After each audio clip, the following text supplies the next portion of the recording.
नमस्कार, राधे राधे। आप सभी का स्वागत है आज के इस हमारे खास पॉडकास्ट के एपिसोड में। आज मन का रेडियो पॉडकास्ट पर यानी मेरे साथ पॉडकास्ट जर्नलिस्ट अंकुर नारंग के साथ आज मौजूद हैं रेवाड़ी के बहुत ही प्रसिद्ध एडवोकेट प्रदीप डागर जी। इन्होंने बहुत ही ऐतिहासिक पहल करी है खेल के लिए। देखते हैं, सुनते हैं इस खेल की कहानी इनकी जुबानी। खेल का नाम है घंटा खेल महासंघ। स्वागत है सर आपका हमारे स्टूडियो में। मैं भी आपके द्वारा आयोजित इस कार्यक्रम में पॉडकास्ट के जो कार्यक्रम है इसमें आप द्वारा आमंत्रित किए जाने का आपके चैनल के दर्शकों का तहे दिल से शुक्रिया अदा करता हूँ। जी, बहुत बहुत स्वागत है आपका। पहला सवाल है, आपने यहाँ पर जिला कोर्ट में कब से प्रैक्टिस की शुरुआत करी और कैसे आपका खेल के प्रति रुझान बना? मैं यहाँ बचपन में आया रेवाड़ी में, और जहाँ तक मेरे ध्यान है मैं 1986 में रेवाड़ी में आया था जी। और मेरी जो स्कूली शिक्षा है वो government senior secondary school Rewari में, और उसके बाद KLP college Kishanlal public college Rewari के अंदर हुई है। और मैं बतौर अधिवक्ता के रूप में मार्च 2000 में रेवाड़ी कोर्ट के अंदर प्रैक्टिस करता आ रहा हूँ। यानी लगभग मुझे 26 साल से ज़्यादा का प्रैक्टिस का अनुभव हो चुका है। यानी कि आप 2000 से रेवाड़ी कोर्ट में प्रैक्टिस कर रहे हैं। 26 साल के 26 साल से आपकी प्रैक्टिस है। और मेरे पास काफ़ी पैनल्स भी हैं, गवर्नमेंट पैनल है। Government panel. और मैंने सुना है काफ़ी संगठनों के साथ भी आप जुड़े हुए हैं। हाँ, ये मेरी बचपन की रुचि रही है कि मेरे पारिवारिक जो रुझान रहे हैं जी, जो मेरे माँ बाप के संस्कार रहे हैं, जो मैंने अपने घर के वातावरण में महसूस किया है, उससे मैं छोटे लेवल से लेकर और राष्ट्रीय और अंतर्राष्ट्रीय स्तर के सामाजिक संगठनों से, खेल संगठनों से और अन्य विभिन्न धार्मिक आयोजनों से जुड़ा रहा हूँ। और मेरे पास मैं NSS में भी था कॉलेज में, मैं NCC भी मैंने कुछ दिन रखी थी, और इसके अलावा सांस्कृतिक कार्यक्रम में भी मेरी रुचि रही है। जी सर, एक चीज़ और, हमारे पास आपको लेकर एक खबर और भी है कि रेवाड़ी के कुछ सामाजिक जो हमारे ग्रुप्स हैं उनके साथ भी आपका काफ़ी अच्छा लगाव और जुड़ाव है। हाँ, बहुत है, और काफ़ी लोग मुझे बुलाते भी रहते हैं जी।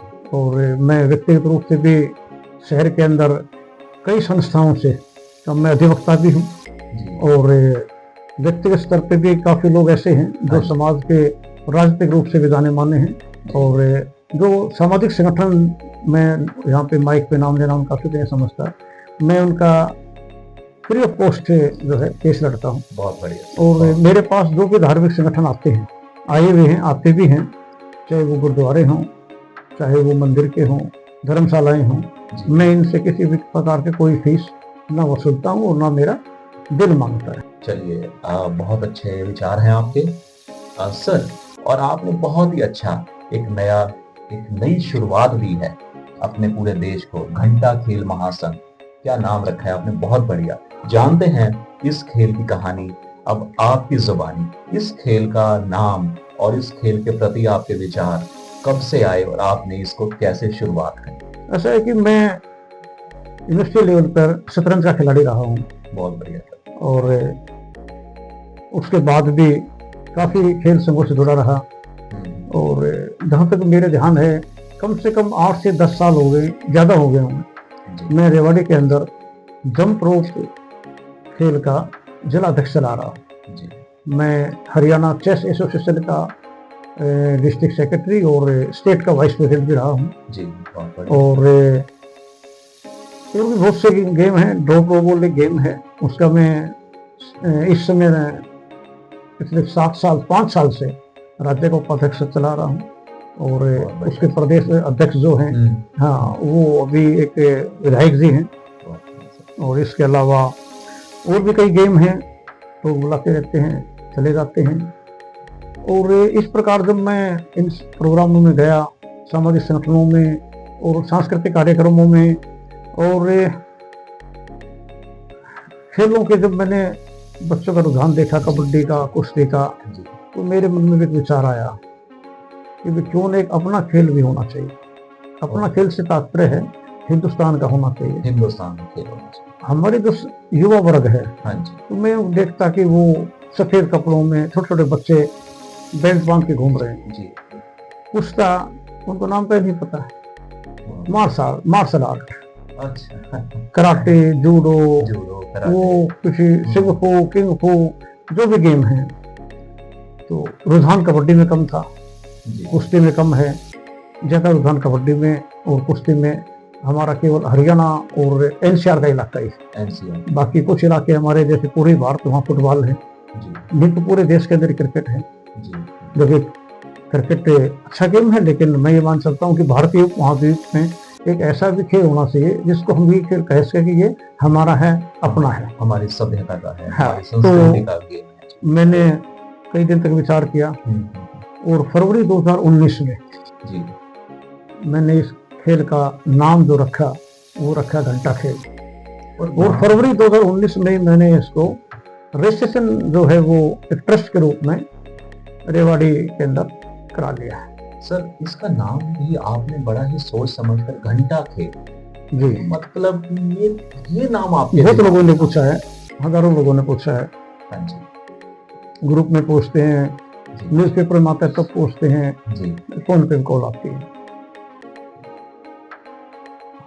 आप देखिए कि जो भी खेल होता है, जो भी घटना घटती है, उसके पीछे कोई तात्कालिक कारण होता है। बिल्कुल, मैंने ये सोचा कि भी देश में योग जो है वो हमारी प्राचीन परंपरा से जुड़ा आ रहा है, बहुत बढ़िया। लेकिन स्वामी रामदेव जी और आदरणीय श्री नरेंद्र मोदी जी के अथक प्रयासों से अब पूरी दुनिया जो है वो योग कर रही है और स्वस्थ हो रही है। तो मैंने सोचा कि उन्हें एक ऐसा काम किया जाए, एक ऐसा खेल किया का निर्माण किया जाए जिससे हमारी युवा पीढ़ी जुड़े और उसके अंदर उनको कुछ खेल के साथ साथ कुछ संस्कार भी मिले। संस्कार, देखिए, आप कोई गेम खेलते हैं, कोई भी खेल आपने खेला, आपने खेला होगा, आपके बच्चे खेलते हैं, तो उस खेल के अंदर क्या होगा, बच्चे खेल ले, जी बिल्कुल, अगर उसमें एक चीज होती है, या तो शरीर मजबूत होता है या दिमाग मजबूत होता है। दिमाग मजबूत कौन से में होता है? दिमाग मजबूत होता है शतरंज में। शतरंज के या और दो तीन और छोटे गेम है। शतरंज एक बहुत बड़ा गेम है, विश्वव्यापी गेम है। हमारे समय में, मतलब हमारे प्राचीन काल में भी इसका वर्णन आता है। लेकिन दूसरे जो गेम है, उन गेम में शरीर की मजबूती आती है, चाहे वो फुटबॉल हो, चाहे हॉकी हो। हमारा राष्ट्रीय खेल भी हॉकी है। तो मैं एक दिन विचार कर रहा था कि जैसे मंदिर में घंटी होती है, तो हम मंदिर में घंटी जाकर जो घंटे को जब हम उसको टच करते हैं, हम उसको बजाते हैं, तो जो वेव्स निकलती हैं वो पॉजिटिव वेव्स निकलती है, यानी मानसिक शांति मिलती है हमारे को। जो भी आदमी मंदिर जाएगा, जो भी किसी धार्मिक जगह पे जाएगा, वो जब वो घंटा को यूज करता है, बजाता है, तो उससे जो वेव्स निकलती हैं, उससे हमारे शरीर पे, हमारे मन पे, हमारे मस्तिष्क पे बहुत ही सकारात्मक ऊर्जा पैदा होती है। अब मैं फॉर एग्जाम्पल देता हूँ, हम गांव से बिलोंग करते हैं, मैं भी करता हूँ, हम और आप भी शायद करते होंगे। हम पानी में या टब में या किसी जोड़ में, तालाब में पत्थर फेंकते हैं, तो आपको प्रैक्टिकल अनुभव बता रहा हूँ, तो आप उसमें देखना कि गोलाई में वेव्स निकलती हैं, ऐसी वो लहरें उठती हैं गोलाई में। तो वो ऐसी घंटी में आप जब बजाते हैं तो उसमें गोलाई में निकलती है, तो चीज गोलाई में निकलती है। फिर आप पिरामिड देखिए, आप मंदिरों का एक संरचना देखिए। हाँ, तो जो मंदिर में बैठ के जो आदमी आरती करता है, मंदिर में बैठ के हम पूजा पाठ करते हैं, घंटी बजाते हैं, उसका एक अलग ही महत्व है। तो मैंने उस घंटे को क्या किया, मैं मैदान में ले आया और मंदिर में शंख भी बजाते हैं, ठीक है। तो मैंने सोचा कि उन्हें शंख को भी इस्तेमाल किया जाए। तो मेरा जो खेल है, ये शंख से हम शुरुआत करते हैं, शंख से ही क्लोजिंग करते हैं। शंख ये नहीं कि कोई हमारे हिंदू धर्म से जुड़ा हुआ है, शंख के वैज्ञानिक और अपने घंटे के भी वैज्ञानिक जो हैं, कुछ एक प्रभाव हैं कि भाई शंख जब बजाया जाता है तो उससे भी विषाणु मरते हैं। आप घंटे बजाते हैं, उससे भी कुछ अच्छा महसूस होता है। और इसके अलावा जब आप देखना कि मैदान के अंदर जब घंटी बजेगी, जो बच्चे खेलते हैं, तो जो घंटी बजेगी उससे जो पॉजिटिव वेव्स निकलेंगे, तो न केवल ग्राउंड के अंदर, भाई बच्चे भाग रहे हैं तो शरीर तो उनका मजबूत होना ही होना है, और फुटबॉल की तरह, हॉकी की तरह, लेकिन जब वो वेव्स निकलेंगे तो उनके मन मस्तिष्क पे भी एक अच्छा इफेक्ट जाएगा। दूसरी बात, शंख जब बजता है तो उसकी ध्वनि भी बड़ी मधुर होती है। हमारी जो युवा पीढ़ी है, बल्कि मैं तो मान सकता हूँ कि हमारी जितनी जो उम्र के लोग भी हैं, हाँ, वो भी शंख के, घंटी के या कुछ और हमारे सांस्कृतिक चिन्ह हैं, उनको भूल गए। तो मेरा एक ये सोच थी कि भाई मैं एक ऐसा काम करूं कि जो हमारी सांस्कृतिक सभ्यता और हमारी सांस्कृतिक जो विरासत है उसमें जो चिन्ह लुप्त हो रहे हैं, चाहे वो शंख है, घंटी है, या एक हमारा राष्ट्रीय ग्रंथ तो मैं नहीं कह सकता, लेकिन हमारा एक बहुत बड़ा एक धार्मिक ग्रंथ है गीता। हाँ, तो मेरी एक सोच भी है कि जब हम खेल को समापन पे लाते हैं तो जब भी हमारे कोई मुख्य अतिथि आते हैं, 1 2 3, हम सबको उनको समर्पी चिन्ह देने के साथ साथ गीता और प्रदान करते हैं, क्योंकि वो गीता जो है वो आज पढ़ेगा, आज नहीं तो 10 साल बाद पढ़ेगा। यानी गीता जो है एक ऐसा ग्रंथ है, उसके पढ़ने से उसकी खुद का जीवन तो सफल होगा ही उसके परिवार का, और वो जिस पद पे बैठा है तो वो समाज का भी भला करेगा। और विचार भी बहुत अच्छे। हाँ, विचार तो जब आदमी गीता पढ़ता है तो उसके विचार तो ऑटोमेटिक ही अच्छे हो जाते हैं। बहुत अच्छे विचार हैं आपके। और जो अगला प्रश्न है सर मेरा आपसे, वो ये है कि सर इस खेल को आपने कहीं प्रैक्टिकली ऑन ग्राउंड कहीं आप इसकी शुरुआत कर चुके? हाँ, क्यों नहीं।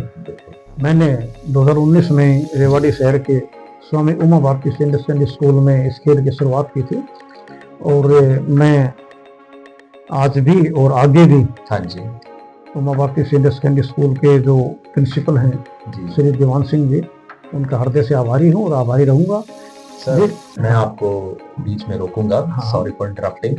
आपने नाम लिया सर स्वामी उमा भारती स्कूल का जी, और नाम लिया वहाँ के प्रधानाचार्य श्री दीवान सिंह जी का जी। मैं अपने चैनल के माध्यम से इस चैनल पे उनका भी तहे दिल से स्वागत करना चाहूंगा।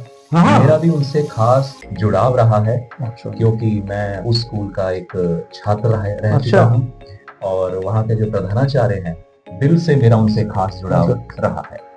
सर ये मैंने कॉम्प्लेट बनवाया 2019 में जी, घंटा खेल महासिंह रजिस्टर। दिखाइए सर मुझे।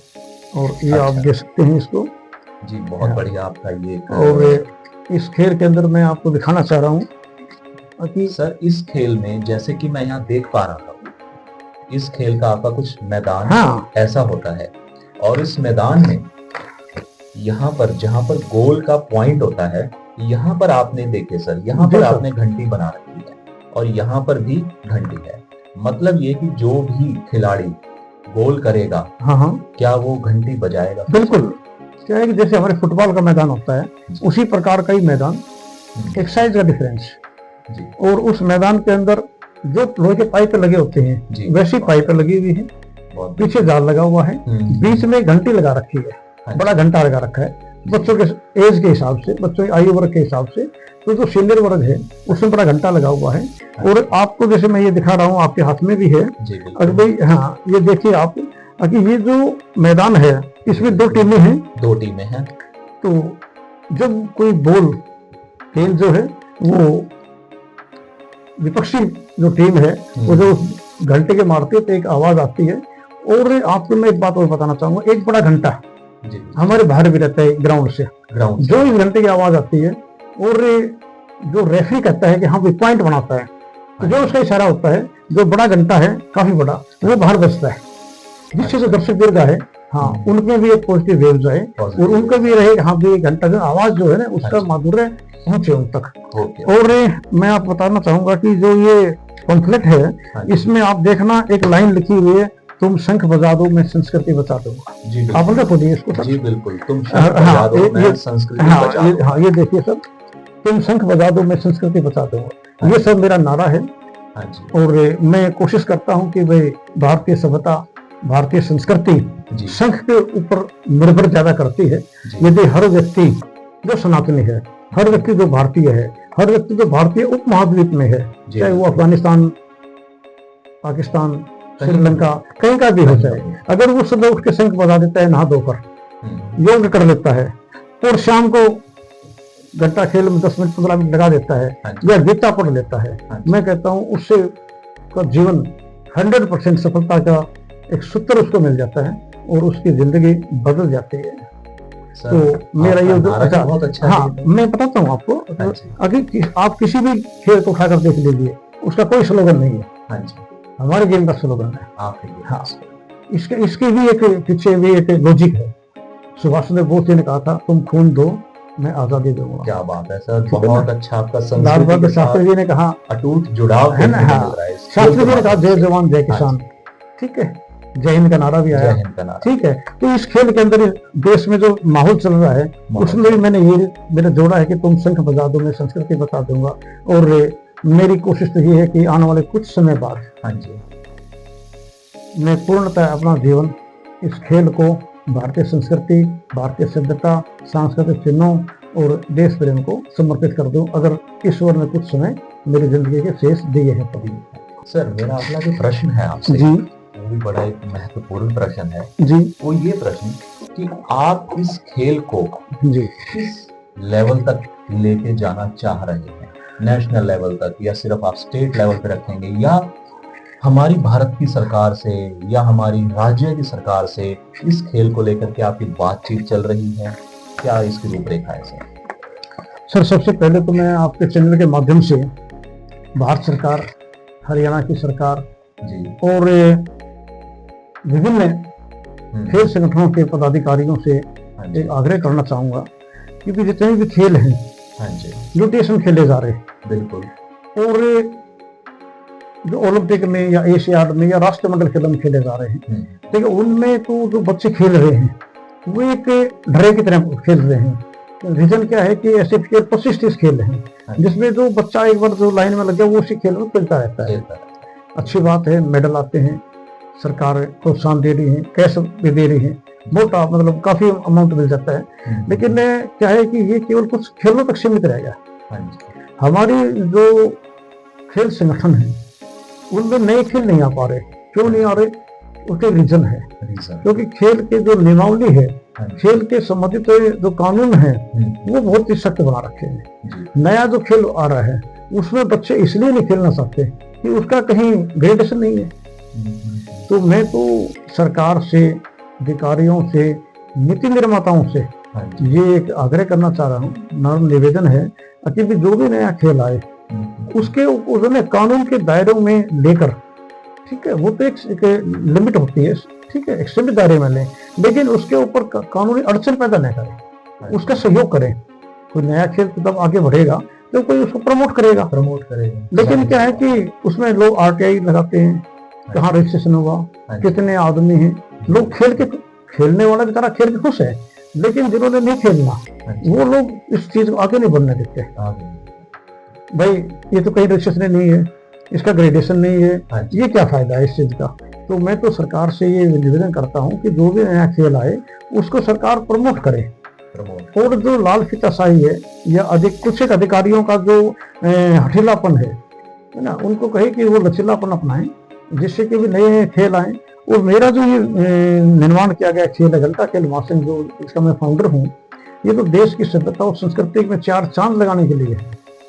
आपके मैं एक लाइन और मैं इसको खत्म करना चाहूंगा अपनी बात को, कि भी हम कहते हैं ओलंपिक के पीछे पड़े हुए हैं, ओलंपिक में होना चाहिए, एशियाड में होना चाहिए। अरे हमारी कितनी आबादी है हिंदुस्तान की, और फिर हमारे जो सर्कल है जिसको हम भारतीय महाद्वीप बोलते हैं, चाहे उसमें आप नेपाल, भूटान, श्रीलंका, बर्मा, बांग्लादेश, मालदीव, पाकिस्तान, अफगानिस्तान ले सकते हैं। हम उसमें कितनी आबादी है, हमें जरूरत नहीं है। हम खुद ही अपने आप में एक बहुत बड़ा हब है, जनसंख्या में भी है और खेलों में भी है। तो हम क्यों पीछे भागे? अगर उस मेडल के पीछे भागे, उस विदेशों के उन खेलों के पीछे भागने के बजाय अगर हम इस प्रकार का जैसे सक्सेस है, इसमें हमारे सार्क सम्मेलन होते हैं, तो उसी प्रकार यदि अगर कोई ऐसा एक राष्ट्रमंडल के अलावा भी एक बना सकते हैं हम, अगर उसमें हम खेल लें, देश की आबादी में जितने खेल आएंगे उतने अच्छे हैं। देश के माटी से जुड़ा हुआ खेल है, देश की संस्कृति, देश की सभ्यता, देश के सांस्कृतिक चिन्ह, ये नहीं धार्मिक चिन्ह नहीं है, मैं कहता हूँ देश के सांस्कृतिक चिन्ह है। आप भी इसको अपने अलग नजरिए से देखिए। अगर यदि ये खेल अगर हमारे बच्चे खेलते हैं तो मैं 100% गारंटी देता हूँ, व्यक्तिगत रूप में देता हूँ कि आपके बच्चे ना नशे की तरफ भागेंगे, आपके बच्चे किसी गलत राह पर चलेंगे ही नहीं, आपके बच्चों में सामाजिक स्तर बढ़ेगा, आपके बच्चों में मानसिक स्तर बढ़ेगा, आपके बच्चों के अंदर एक ऐसा कॉन्फिडेंस पैदा होगा कि आप ये कहेंगे कि वाकई में मैं आगे भविष्य में अपने बच्चे को इसी खेल में खिलाऊंगा। जब बच्चा घंटा जो आवाज सुनेगा, जब शंख की आवाज सुनेगा, जब शंख बजाएगा, तो घर आके आपसे पूछेगा अपने परिवार में अपने बुजुर्ग से पूछेगा, अगर शंख बजा के आया उसे क्या महत्व है, वो नेट सर्च करेगा, गूगल पर चेक करेगा। लेकिन यदि आपने कोई और विदेशी गेम खेले, कोई क्या करे, कुछ नहीं करेगा। वही फीस 5,000 रुपये फीस, 4,000 रुपये फीस, 3,000 रुपये फीस है, यूनिफॉर्म है। अपने तो सब कुछ बहुत बढ़िया है, सिंपल है, सब कुछ सस्ते में है। आप देखो कभी फुटबॉल की टीम तो हॉकी टीम देश की बाहर जाती थी, कितने गरीबी में जाते थे, मेडल लेके आते थे। बहुत हाँ, तो जरूरी नहीं है कि हम बहुत मजबूत जूते पहने, ब्रांडेड चीज पहने, ब्रांडेड ड्रेस पहने। घंटा हमारा ही है, कोई ब्रांडेड नहीं है। तो मेरे तो ये सोच है कि भाई सरकार जो है ना कानून में लचीलापन लाए। और मैं इसके साथ साथ एक बात और कहूंगा कि मैंने सदाचार भी शुरू कर रखा है, मैंने कॉन्फिडेंस भी जारी कर रखा है। कॉन्फिडेंस मैंने किस किस को कर रखा है, हरियाणा सरकार मुख्यमंत्री, बहुत बढ़िया। हाँ, अच्छा, मैंने हरियाणा सरकार मुख्यमंत्री लेटर लिख रखा है, हरियाणा सरकार मुख्यमंत्री जी के साथ आप बिल्कुल इस खेल को लेकर कनेक्टेड हो चुके हैं। मैं हरियाणा सरकार से पत्राचार पर कनेक्टेड हुआ हूँ। मेरे पास SMS आते हैं, आपका गेम को हमने शिक्षा विभाग को भेजा है, आपके गेम को हमने खेल विभाग में भेजा है, हमारे पत्र को। और उसमें क्या कार्रवाई होगी क्या नहीं होगी वो तो भविष्य में देखो, ये तो फाइल में समय तो लगता ही है। सर, आपका बहुत बहुत धन्यवाद। आप हमारे स्टूडियो में आए और आपने हमको भारतीय संस्कृति के साथ जुड़ाव की, खेल के माध्यम से जुड़ाव की बहुत ही अच्छी जानकारी दी। और ये जो आपका खेल है, घंटा खेल महासंघ, बहुत ही अच्छा खेल है। इसका जो स्लोगन है, तुम शंख बजा दो मैं संस्कृति बचा दूंगा। क्या बात है सर, बहुत ही बढ़िया, बहुत बहुत धन्यवाद सर। मैं भी आपके दर्शकों का बहुत बहुत आभारी रहूंगा कि आपने मुझे समय दिया। जय हिंद, जय भारत। जय